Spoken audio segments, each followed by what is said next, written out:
Assalamualaikum warahmatullahi wabarakatuh. Waalaikumsalam warahmatullahi wabarakatuh. Alhamdulillahirobbilalamin wassalatu wassalamu ala asyrofil mursalin sayyidina Muhammad wa ala alihi washabbihi ajmain. Terima kasih kepada Bapak Ibu guru SMA Negeri 1 Gunung Haji Baru. Pada kesempatan ini saya selaku calon guru penggerak angkatan 10 mau menyampaikan sosialisasi tentang penerapan budaya positif, yaitu terkait dengan hukuman, penghargaan, restitusi, 5 fungsi kontrol dan segitiga restitusi. Sebelum saya menyampaikan sosialisasi budaya positif ini, saya mohon sambutan dari Bapak Kepala Sekolah SMA Negeri 1 Gunung Haji Baru. Bapak, silakan.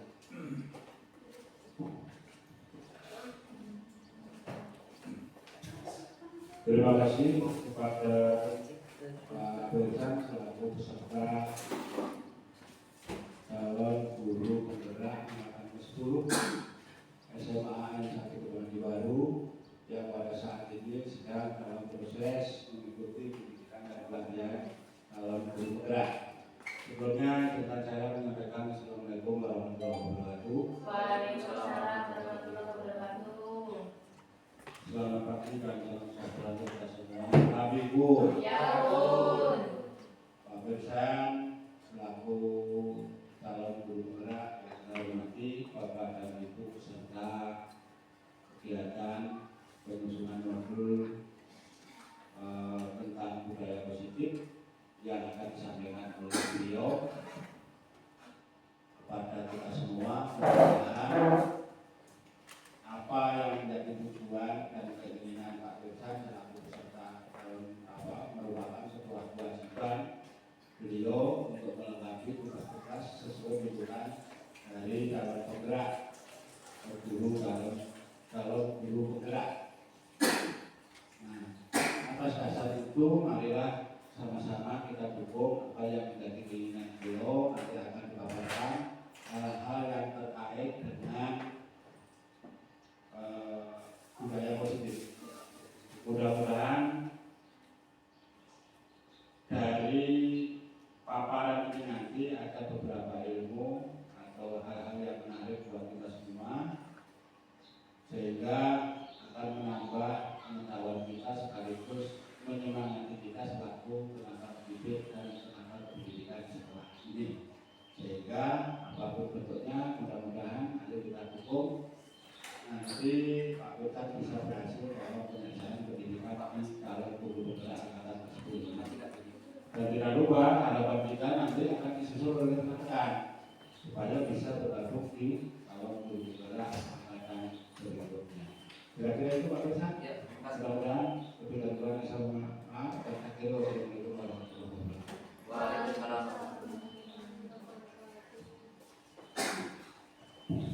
Terima kasih kepada Pak Gunawan sudah mendukung, mensupport saya selaku calon guru penggerak. Pada kesempatan ini saya akan mensosialisasikan yaitu penerapan budaya positif. Sebenarnya banyak yang dibahas di dalam budaya positif, ya bisa berupa paradigma baru dalam Merdeka Belajar, yaitu kita tidak lagi belajar seperti cara konvensional, tapi dengan cara paradigma baru, yaitu belajar itu pembelajaran berdiferensiasi. Diferensiasi itu ini, kita mengajar sesuai dengan minat siswa, jadi sesuai dengan kemauan siswa, tapi sesuaikan dengan materi di setiap mata pelajaran itu sendiri. Jika siswa mengalami kesulitan, maka kita ganti materi yang akan lebih mudah dicerna oleh siswa. Jadi perlu ada semacam pengelompokan. Mana siswa yang mudah, yang sulit, mana siswa yang memang mudah mencerna materi kita ini, disesuaikan dengan minat siswa. Sebenarnya paradigmanya terkait dengan ini, penerapan budaya positif. Selanjutnya yaitu adalah sesuai dengan nilai-nilai kebajikan yang ada pada kita sendiri sebenarnya. Nilai gotong royong, nilai berpikir kritis, bersemangat, dan ada juga kebutuhan dasar kita. Seperti kita ingin dulu dihargai, disayangi, dihormati. Sebenarnya ada terkait dengan di penerapan budaya positif. Nah, khusus yang ini, ya, disiplin positif positif yaitu adalah proses disiplin terhadap anak tanpa memberikan ancaman atau tanpa memberikan hukuman. Pada dasarnya adalah pendekatan ini adalah pendekatan metode yang utamakan dialog. Jadi lebih banyak dialog kepada peserta didik. Jadi mari kita tumbuhkan dialog bersama peserta didik untuk menumbuhkan tanggung jawab atas kesadaran dirinya. Kesadaran ini harus menjadi gerakan bersama teman-teman kalian ya. Nah ini sebenarnya dalam disiplin positif ada perubahan paradigma belajar kita, yaitu kelas berdiferensiasi. Jadi tidak memaksa siswa untuk memahami pelajaran kita, tapi kita berikan kemudahan dengan materi yang dipahami, yang sesuai dengan gaya belajar siswa itu sendiri. Jadi kita perlu ada semacam diferensiasi, ada semacam penerimaan siswa terhadap materi kita. Termasuk motivasi. Di sini perlu juga ada motivasi. Terus ada bentuk hukuman dalam arti hukuman yang positif, memberikan penghargaan dan restitusi. Nanti akan ada bahas lebih panjang untuk masalah restitusi. Dan satu lagi keyakinan kelas. Jadi keyakinan kelas itu sebenarnya pengganti dari tata tertib yang selama ini. Karena tata tertib itu konotasinya negatif, memaksa. Kalau keyakinan itu adalah kesepakatan bersama.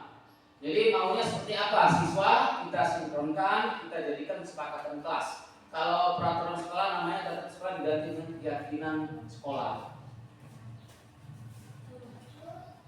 Ini ya paradigma barunya pembelajaran berorganisasi.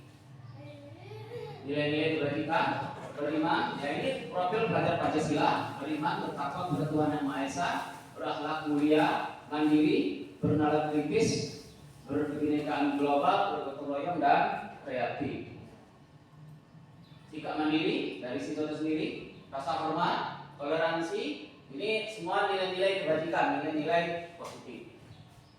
Kebutuhan dasar manusia yaitu kita untuk bertahan hidup, makanan, minuman, tempat tinggal, butuh kasih sayang, butuh rasa diterima, butuh harga diri, keinginan yang dianggap, kebebasan dan kesenangan. Nah ini keyakinan, seperti keyakinan itu senyum, ya kan ada simbol atau simbol yang ada di setiap sekolah kan, salam, senyum, sapa itu termasuk dalam keyakinan. Nah, seperti ini menghargai orang lain, kalau tidak tampak tidak menghormati, menghargai pendapat, tidak menghargai pendapat, ini sebenarnya dalam bahasa keyakinan. Ya. Nah ini keyakinan, tugas guru. Nah ini adalah 5 posisi kontrol guru, yaitu pertama menghukum. Nah selama ini konotasinya guru-guru itu sering menghukum siswa, ya kan? Ada posisi membuat merasa bersalah. Yang ketiga kita jadikan siswa sebagai teman. Yang keempat kita sebagai pemantau atau mengawasi anaknya. Nah baru yang kelima adalah sebagai manajer. Nah sebagai penghukum, seorang hukum bisa menggunakan hukuman fisik maupun verbal. Biasanya orang yang menjalankan posisi penghukum mengatakan sekolah memerlukan sistem atau alat yang lebih menekan murid untuk lebih dalam lagi. Contoh nih, patuhi aturan saya, awas. Nah itu adalah penghukum. Kamu selalu saja salah. Nah itu adalah penghukum. Pasti, ya kan? Nah ini bentuk hukuman. Ini bentuk bahasa penghukuman. Nah, membuat merasa bersalah pada posisi ini biasanya guru bersuara lebih lembut. Nah, biasanya kan akan menggunakan keheningan membuat orang lain itu merasa tidak nyaman, bersalah atau rendah diri. Gimana coba kalau orang tua kamu tahu nggak kamu berbuat salah? Bapak sangat kecewa sekali dengan kamu, ya kan? Berapa kali ibu beritahu kamu ya? Nah, berarti dia membuat dia merasa bersalah. Ya kan, membuat dia merasa bersalah. Nah ini kita jadikan sebagai teman. Biasanya posisi ini tidak akan menyakiti murid, namun akan tetap berupaya mengontrol murid melalui pendekatan persuasi personal. Posisi teman biasanya guru bisa negatif atau positif ya. Artinya positif di sini berupa hubungan yang baik terjadi antara guru dan murid. Contoh untuk sebagai teman nih, menggunakan teman biasanya mempengaruhi seseorang biasanya. Ayo bantulah demi bapak ya. Ayo ingat, saya tidak bapak selama ini sudah kali ini tidak apa-apa, nanti bapak bantu bereskan ya. Ini bahasanya lebih lebih lembut. Nah, itu sebagai teman. Nah, sebagai pemantau saudara. Sebagai pemantau, sebagai seorang yang menjalankan posisi pemantau, biasanya apa nih? Biasanya mengawasi. Saat kita mengawasi, kita bertanggung jawab atas perilaku orang yang kita awasi. Posisi pemantau berdasarkan pada peraturan-peraturan dan konsekuensi. Jadi yang berdasarkan peraturan dan konsekuensi. Biasanya menggunakan kata sanksi, ya, konsekuensi. Kita dapat memisahkan hubungan pribadi kita dengan murid. Biasanya gini, peraturannya apa? Apa yang telah kamu lakukan? Sanksi atau konsekuensinya apa? Ini biasanya sebagai pemantau. Manajer, nah ini yang sangat menarik, posisi manajer. Manajer adalah posisi di mana guru berbuat sesuatu bersama dengan murid. Nah ini yang paling ideal ya sebagai seorang guru. Mempersilahkan murid mempertanggungjawabkan perilakunya, mendukung murid dapat menemukan solusi atas permasalahannya sendiri, ya kan? Nah, tidak jadi murid tidak menganalisis kebutuhan dirinya maupun kebutuhan orang lain. Di sini penekanan bukan ada kemampuan membuat konsekuensi, tapi bisa berkolaborasi dengan murid memperbaiki kesalahan yang ada. Ini ideal seorang guru sebagai manajer itu sangat ideal. Apa yang kita yakini? Apa yang kami yakini? Jika kamu meyakininya, apakah kamu bersedia memperbaikinya? Apa rencana kamu untuk memperbaiki hal ini? Nah ini sangat ideal ya Bapak Ibu yang memang kita cita-citakan. Nah ini selanjutnya adalah segitiga restitusi. Nah ini adalah proses dialog. Biasanya dialog kita dengan yang dijalankan oleh guru atau orang tua. Dapat masing-masing siswa yang mandiri dan bertanggung jawab. Ini restitusi, ya. Segitiga restitusi. Nah ini tahapannya menstabilkan identitas. Biasanya berdasarkan prinsip membuat kesalahan adalah bagian dari proses pembelajaran. Menggeser identitas yang gagal ke identitas yang sukses. Yang kedua, pada prinsip tindakan yang salah. Biasanya prinsip perilaku berupaya memenuhi kebutuhan tertentu. Guru akan bergeser dari pemikiran stimulus respon jadi proaktif. Kemudian yang ketiga adalah menanyakan keyakinan. Murid akan memberikan pertanyaan-pertanyaan, ya, keyakinan dengan tindakan yang salah. Ini tindakannya salah atau benar ya. Selanjutnya, ini kasus pertama. Ya, ini kasus pertamanya. Misalnya, seorang siswa tidak menerima kemudian tugasnya dicontek oleh temannya. Ia marah dan tidak dapat menahan emosinya sehingga siswa tersebut memukul dengan menjebrak meja. Nah ini menstabilkan identitas seperti itu dialognya Bapak Ibu. Saya dengar dalam bentuk kelas kalau siswa tersebut baru selesai bertengkar dengan siapa misalnya. Di sini ada bertengkar dengan Melda. Nah itu dialog yang saya lakukan. Nanti ada contoh videonya. Oke, tidak bisa ini. Kasus kedua, siswa tersebut sering datang ke awal sehingga banyak pelajaran yang tertinggal. Nah, bisa masalahnya dengan segitiga restitusi. Nah ini tahapannya Bapak Ibu, banyak sekali dialog-dialog tanggapan siswa. Oke, ini contoh dari videonya Bapak Ibu ya. Lihat dulu videonya.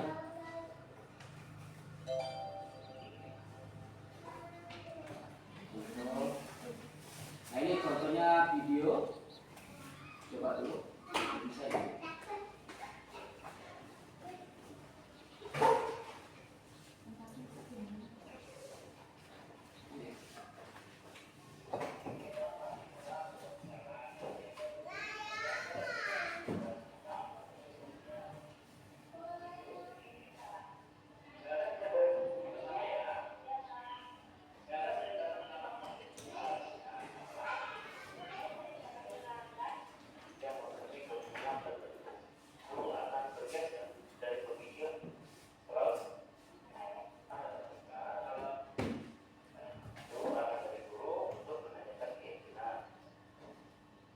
Ini Bapak Ibu contoh video kasusnya.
tiga institusi. Menstabilkan identitas itu guru tersebut mengatakan bahwa dia dapat laporan dari Menkes bahwa Melda sering datang terlambat. Melda mengakui ya. Melda mengatakan bahwa ia terlambat sudah 4 kali. Guru tersebut menanyakan apakah terlambat itu sebuah kesalahan.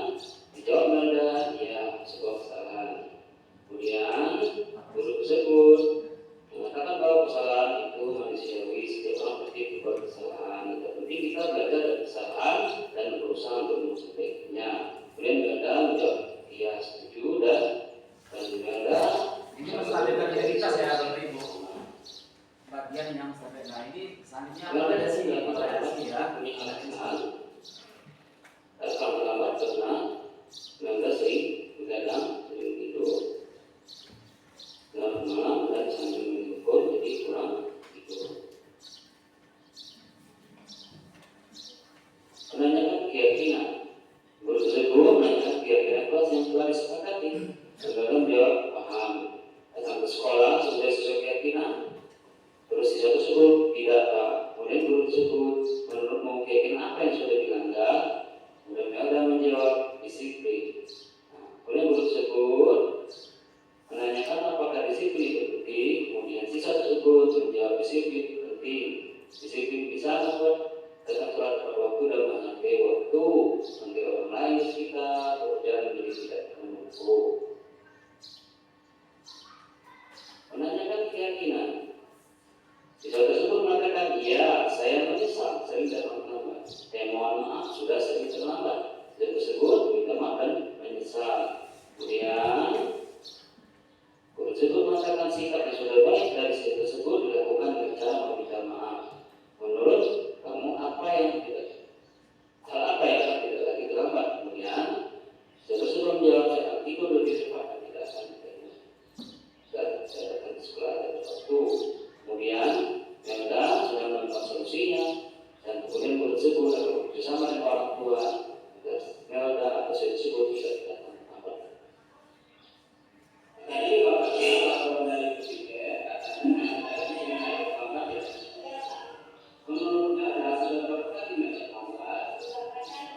Sering terlambat di sebuah kesalahan atau Melda?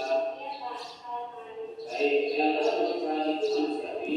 Dia orang pasti pernah berbuat kesalahan yang terpenting kita belajar dari kesalahan itu dan berusaha untuk memperbaiki. Melda kita cari solusi bersama ya. Melda sudah datang terlambat pasti punya alasannya. Kenapa?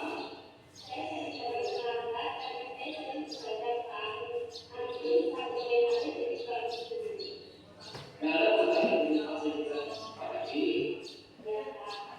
Kalau yang terlambat ke sekolah atau itu sudah saya lakukan. Menurut keyakinan apa yang sudah Melda lakukan? Menurut Melda, disiplin itu tidak dilakukan.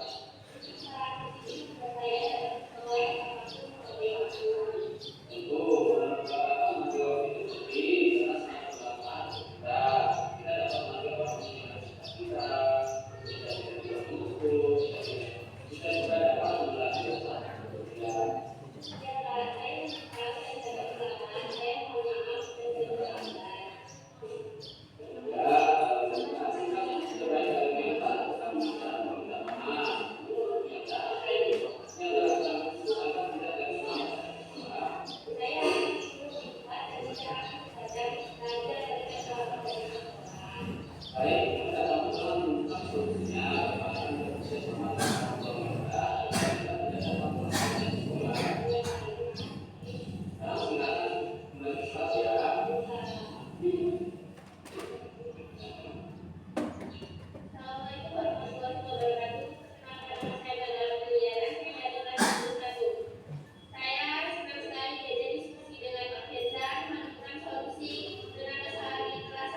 Saya tidak begadang lagi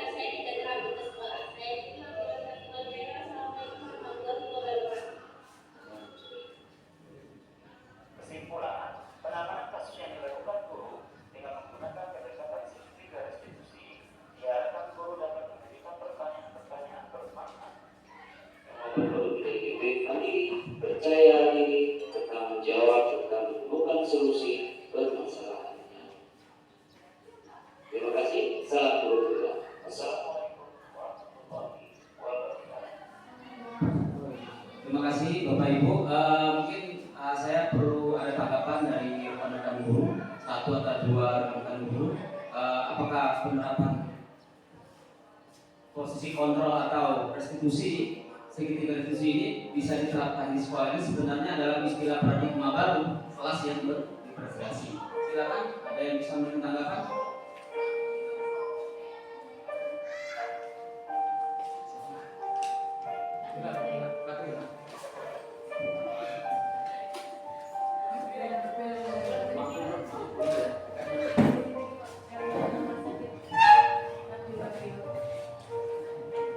Terima kasih atas waktunya.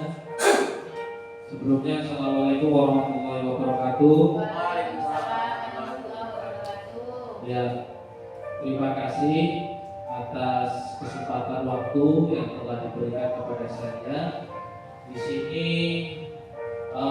saya mengapresiasi sekali apa yang disampaikan oleh Bapak Firza Surahman, bahwa materi tentang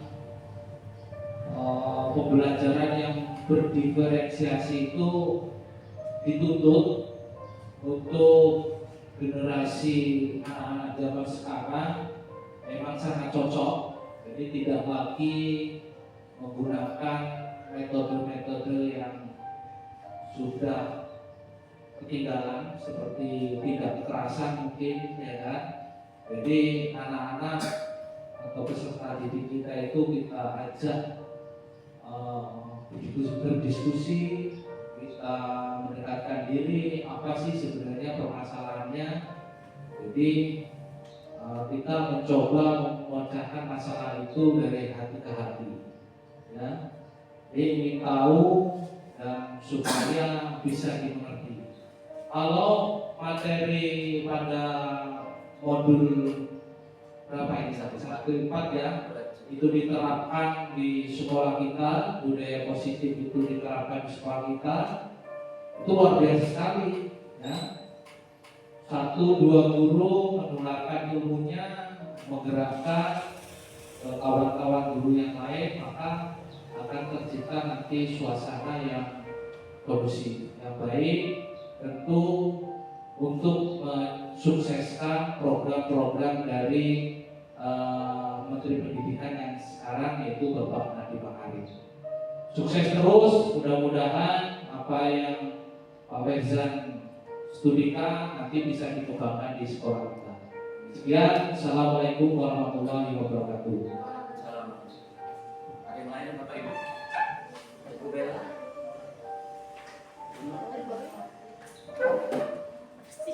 Aku udah tahu.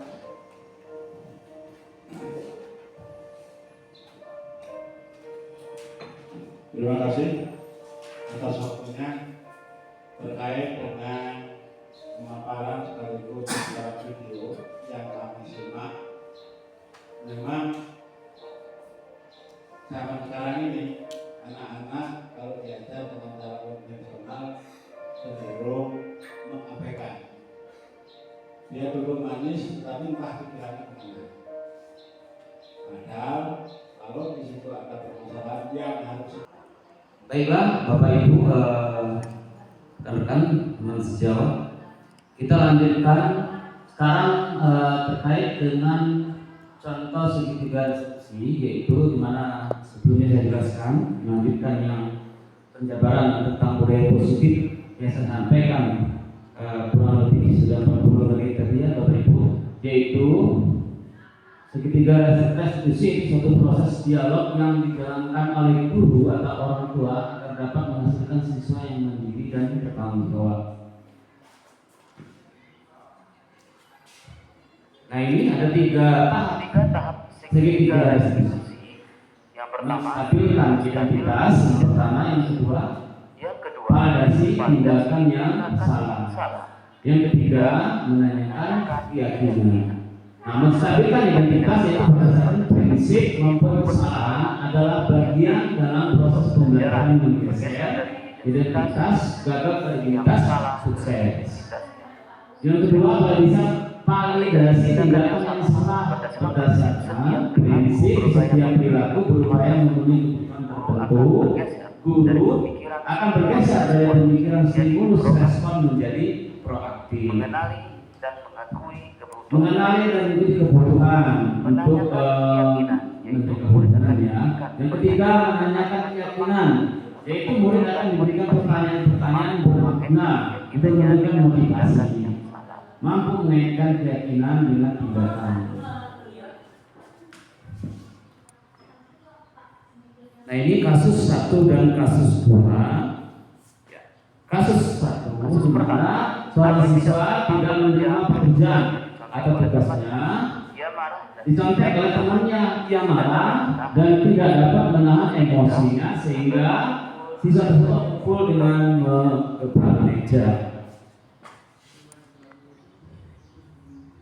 Nah, untuk menstabilkan identitas, orang guru menerima laporan dari ketua kelas bahwa siswa tersebut baru selesai bertengkar dengan siswa yang lain. Saya sebut saja Abel.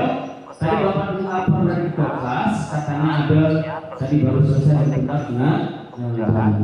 Terus siswa tersebut menerima Abel, ya Pak, saya kesal sama Nanda. Terus guru menanya kenapa kesal sama Nanda? Terus si Abel berbicara bahwa mereka itu terus menerus mencontek hasil tugas atau pekerjaan, bukan hanya sekali tapi sering mencontek tugas atau PR punya saya. Dan kemudian guru tersebut kata, oh wajar kalau Abel marah dan bertengkar. Kalau bapak di posisi Abel, bapak pasti berbuat sama dengan Abel. Iya Pak, kata Abel, itu menstabilkan identitas seperti itu.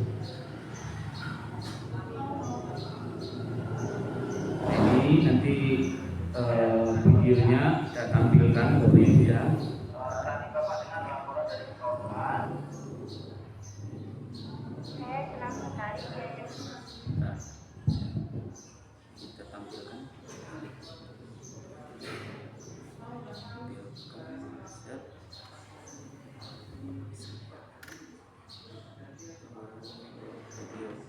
Nah, ini Bapak Ibu contoh tampilan untuk videonya. Mari saksikan video untuk segitiga restitusi.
kasus keduanya, bila seorang siswa itu sering datang lambat sehingga banyak pelajaran yang tertinggal.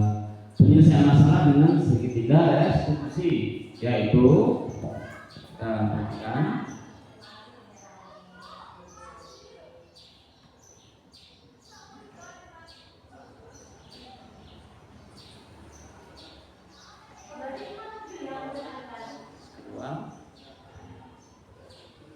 Nah, ini kasus yang keduanya, berarti dia seorang guru, seorang guru mengatakan bahwa dia dapat laporan dari guru BK bahwa Mela sering datang terlambat ke sekolah. Terus dia tersebut mengerti ya, menurut kamu sudah berapa kali Mela terlambat? Terus dia tersebut menjawab sudah 4 kali. Berarti saya menurut dosen terlambat itu sebuah kesalahan atau bukan? Saya tersebut menjawab iya Pak, sebuah kesalahan. Terus saya tersebut baiklah, Mela kesalahan itu manusiawi, setiap orang pasti pernah berbuat kesalahan. Yang terpenting kita bisa belajar dari kesalahan tersebut dan berusaha untuk memperbaikinya. Setuju kan, Mela? Iya Pak, setuju. Dan Mela kita cari solusi. Yang kemudian menjawab ya. Nah ini pada dasar tindakan yang salah, yaitu Mela sering datang kami pastinya punya alasan kenapa. Terus siswa tersebut menjawab saya sering datang karena saya sering begadang, sering tidur, teman, sering main handphone, jadi dia kurang tidur. Nah ini untuk menanyakan keyakinan, yaitu misalnya kamu mau tahu keyakinan kelas yang kita sepakati? Ya paham Pak. Kalau datang terlambat di sekolah di kelas sesuai keyakinan kita tidak, Mela bilang tidak. Menurut kamu keyakinan apa yang sudah Mela enggak? Terus kita menjawab disiplin Pak. Misalnya guru tersebut mengatakan menurutnya dari sisi itu penting tidak? Enggak. Mela menjawab atau siswa tersebut menjawab penting Pak. Karena disiplin membawa untuk sekolah tepat waktu mengambil waktu. Dan tersebut untuk menghargai waktu itu penting. Jadi memberikan klarifikasi bahwa menghargai waktu itu penting, sangat bermanfaat untuk kita. Nah ini menanyakan keyakinan dia jawab ya Pak, saya minta mohon maaf sering Pak tersebut yang menjelaskan sudah beda dengan dengan cara meminta maaf menurut apa yang agar mengingat soal kita dari terlambat sehingga jawab saya akan tidur lebih cepat dan tidak berdatang lagi agar tidak lama dari sekolah. Berikut baiklah kamu telah menemukan solusinya, Bapak bekerjasama dengan orang tuamu. Nah itu untuk yang menanyakan keyakinan. sudah melakukan solusinya, dan kemudian guru tersebut tetap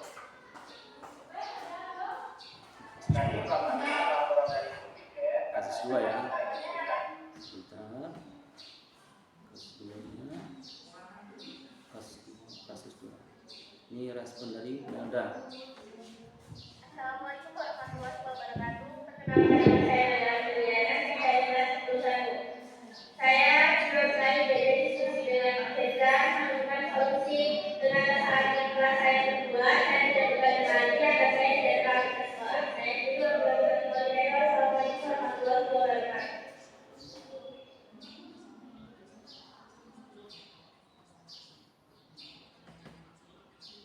Saya senang sekali untuk dapat menghadirkan diri dari anak menjadi perilaku dari sekolah. Saya akan belajar dari sekolah dan dapat menikmati teman-teman.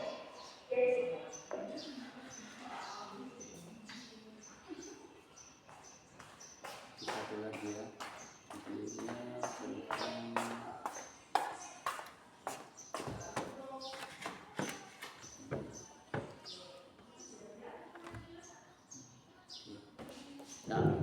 Bapak Ibu ini satu lagi yaitu kegiatan kelas. Nah ini selain ada segitiga diskusi praktek untuk kegiatan kelas, kita tahu bahwa kegiatan kelas kalau dulu kegiatan kelas itu disebut dengan tata tertib kelas atau dikhususnya tata tertib sekolah. Sekarang kita berusaha untuk mengganti istilah tata tertib sanksi hukuman terhadap siswa dengan kesepakatan.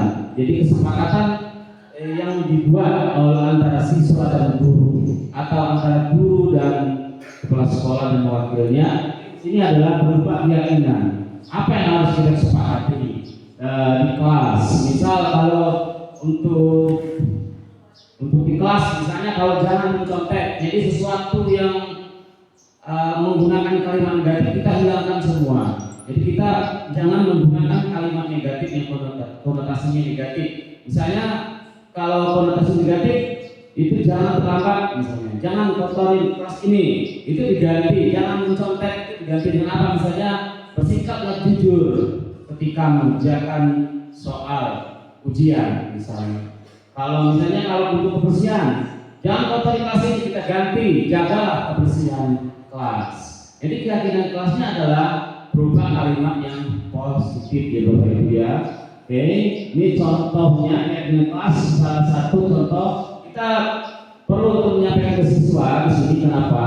Karena kalau dia berupa sanksi, siswa itu akan merasa tidak nyaman di kelas. Jadi siswa itu tidak nyaman. Kamu nanti dapat hukuman, nanti kamu dapat hukuman nanti kalau mau pergi kelas. Jadi kita perlu ada keyakinan dari masing-masing siswa apa yang boleh disepakati di kelas ini. Misal kalau misalnya jangan ke kelas, misalnya melepas sepatu untuk menjaga kebersihan. Kalau sama guru saling menghormati, saling menghargai. Jadi maknanya positif, menggunakan kalimat yang positif. Artinya sudah zamannya sekarang untuk lebih mengenal keyakinan siswa. Maunya biar dia nyaman di kelas itu gimana nih? Buat kesepakatan saja ya, misalnya anak-anak kita buat kesepakatan di kelas biar kita buat kelas kita ini nyaman. Tidak ada kata-kata yang membuli lah, kalau bahasa kita yang membuli atau kata-kata negatif, kalimat-kalimat negatif yang keluar di siswanya maupun dari gurunya. Jadi kita sifatnya lebih ke kalimat yang nyaman dan menyenangkan. Kalimatnya itu kalimat yang positif. Jadi berupa keyakinan. Tadi ya, jagalah kelas biar bersih. Jangan katakan jangan mencontek, tapi diganti dengan bersikap dan jujur dalam melaksanakan ujian atau latihan, saling menghormati guru, saling menghargai teman. Nah, jangan bilang jangan bertengkar kita ya. Jadi konotasi atau kalimat negatif kita hilangkan berupa kalimat yang positif. Ini contoh videonya untuk keyakinan kelas ya Bapak Ibu dan siswa-siswa sekalian. Nah,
demikian Bapak Ibu yang tadi itu adalah keyakinan kelas, contoh penerapan keyakinan kelas nanti bisa diterapkan ketika Bapak Ibu mengajar di kelas masing-masing sesuai dengan mata pelajaran yang Bapak Ibu mampu.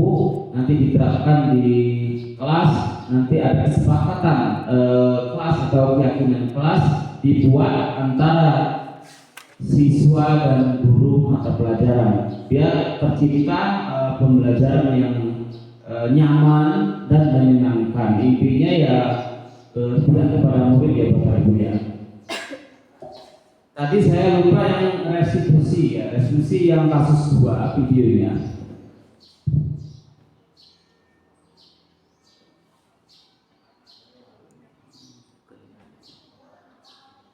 Tadi bapaknya laporan dari tiket katanya Ini yang tadi lewat ya untuk restitusi yang kasus 2 yang tidak dan terlambatnya.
Ya, itu tadi video segitiga restitusi kasus pertama dan kasus kedua, dan kemudian kita membuat keyakinan kelas di kelas kita masing-masing.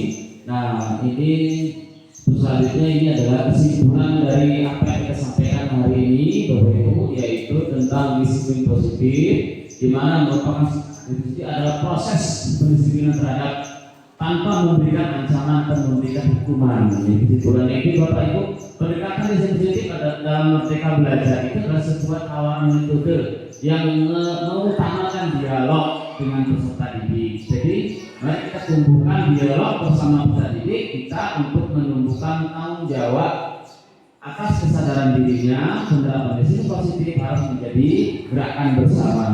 Kesimpulan untuk disiplin positif tadi sudah dijelaskan bahwa dalam disiplin positif itu ada perubahan paradigma belajar, di mana kita belajar berpihak kepada murid, dan perubahan nilai-nilai kebajikan, terus motivasi baik itu eksternal maupun motivasi intrinsik, motivasi dalam diri sendiri maupun di luar, dan kemudian keyakinan kelas itu bagian dari disiplin positif juga. Keyakinan kelas adalah sesuatu kalimat yang digunakan untuk kesepakatan kita antara siswa dan guru atau guru sekolah, dan juga di sini ada juga dalam bentuk hukuman, penghargaan dan restitusi, di mana antara hukuman dan penghargaan, hukuman itu sebenarnya sudah antara hukuman dan penghargaan itu sama. Ketika siswa itu diberi hukuman, dia merasa tidak nyaman. Penghargaan juga seperti itu, ketika kita memberikan hadiah dan reward kepada siswa, maka ketika tidak memberikan reward, maka dia tidak akan semangat untuk belajar. Artinya ini dihindari Bapak Ibu, hukuman dan penghargaan. Dan kemudian untuk restitusi, ini adalah untuk perbaikan diri. Lebih baik mengutamakan dialog dalam penyelesaian masalah, di mana posisi yang sangat penting di dalam hal ini, yaitu kita bersikap seperti manajer, yaitu mengutamakan dialog untuk menyelesaikan masalah tanpa dengan memberikan hukuman atau punishment terhadap siswa kita. Nah, program paradigmanya yaitu adalah berdasarkan tahap perkembangan teori psikologi modern untuk mewujudkan profil belajar Pancasila, di mana intinya adalah kita dalam melakukan pembelajaran berdiferensiasi, Bapak Ibu. Itu kenapa penting berdiferensiasi itu sebenarnya berpihak kepada murid, di mana kita memberikan pembelajaran yang berbeda sesuai dengan bakat dan minat siswa, sesuai dengan kemampuan siswa dalam mencerna materi pelajaran kita. Ketika dia tidak memahami tingkat kesulitan itu, kita berikan kemudahan materi yang mana bisa diserap oleh siswa tersebut agar bisa memahami materi dengan baik. Itu ya paradigmanya. Ini selanjutnya nilai-nilai kebajikan, dia beriman, mandiri, bernalar kritis, berkebinekaan, bergotong royong, kreatif. Kemudian nilai-nilai kebajikan seperti bertoleransi, rasa hormat, mandiri, menghargai, pengetahuan, kreativitas, kerjasama, percaya diri, dan komitmen. Kebutuhan dasar, ya ini dasar biasa. Siswa juga, kita sebagai manusia atau siswa juga manusia itu perlu makanan, minuman, perlu kasih sayang, perlu rasa diterima, dihargai, harga diri kita ada, keinginan untuk dianggap, ada kebebasan pada diri kita. Kalau kita bisa memenuhi itu semua, ada rasa kesenangan yang kita inginkan. Jadi di dalam kelas atau di sekolah itu, kita guru atau siswa perlu dapat kasih sayang, terus rasa diterima oleh siswa atau siswa diterima oleh gurunya. Jadi ada hal-hal yang kita harus penuhi kebutuhan dasar manusia itu sendiri. Nah ini selanjutnya keyakinan kelas yang tadi dalam video, keyakinan kelas yang tampak dan tidak tampak, yang senyum dan tidak senyum. Ini percaya menghormati orang lain, tampak seperti menghargai orang lain, tidak menghargai orang lain. Nah ini contoh untuk keyakinan yang tampak dan tidak tampak.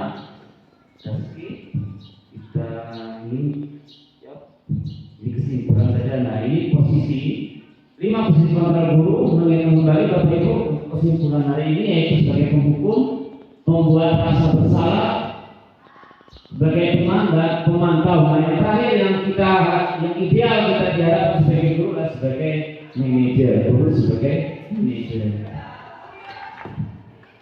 Nah ini dalam posisi penghukum, ya kita mau sesuatu, pakai aturan ini, pakai kata petir saya, ikuti kata saya. Nah itu sebenarnya penghukum Bapak Ibu. Ya. Kalau yang bukan merasa bersalah, apakah saya kecewa dengan kamu? Gimana coba? Kalau orang tua kamu tahu kamu berbuat begini, berbuat seperti itu, ini membuat orang merasa bersalah. Kemudian sebagai teman, nah ini guru di posisi sebagai teman, menjaga hubungan baik, atau bisa dikatakan fleksibel, humoris terhadap siswa, ya bercanda bisa juga ya, atau seperti teman lah kita menganggap siswa kita. Ini selanjutnya itu pemantau, ini menjalankan posisi pemantau. Biasanya pemantau itu dia memantau. Ini seperti faktornya apa ya? Apa yang telah kamu lakukan? Jadi pertanyaan seperti itu ya, namanya pemantau dalam artian mengawasi. Nah ini yang sangat ideal sebagai guru ya, yang saya sampaikan tadi Bapak Ibu sudah hampir 1 jam ini, sudah hampir 1 jam ya Bapak Ibu ya, yaitu apa yang kita yakini. Jika kamu meyakini apa kamu bersedia memperbaikinya, artinya lebih bersifat dialog, komunikasi dua arah, ya, artinya lebih bersifat persuasif. Kita mengajak dialog dengan hati ke hati kepada siswa, ya, dengan komunikasi yang efektif. Nah, sekian Bapak Ibu, terima kasih. Kesimpulan hari ini sudah saya sampaikan tentang budaya positif. Mudah-mudahan bisa dikembangkan di sekolah kita selama di satu gedung baru. Mudah-mudahan nanti siswa merasa nyaman dengan kehadiran kita di kelas, dan gurunya juga nyaman dengan kehadiran kita, kehadiran di kelas. Dan mudah-mudahan juga siswanya juga merasa nyaman dengan gurunya. Tidak ada bentuk hukuman, tidak ada bentuk penghargaan yang berlebih kepada siswa. Artinya semua berjalan dengan baik, berjalan dengan natural, sesuai dengan keyakinan kesepakatan bersama. Kena datang dan pulang pun dengan baik, dalam artian apa yang kita inginkan akan membuat siswa itu senang, gurunya juga senang, gurunya dihargai dan siswanya pun dihargai. Mudah-mudahan dengan adanya budaya positif ini kita akan mudah-mudahan sekolah kita lebih baik. Mungkin cukup sosialisasi diseminasi budaya positif yang mau saya sampaikan pada kesempatan ini. Kurang lebih sudah 1 jam lebih dalam mensosialisasikan diseminasi positif ini. Sekian dari saya, Bapak Ibu, terima kasih atas perhatiannya. Karena waktunya sudah terbatas, saya kira cukup. Kepada Allah mengampun, kepada Bapak Ibu saya ucapkan terima kasih dan mohon maaf. Sekian, wassalamualaikum warahmatullahi wabarakatuh.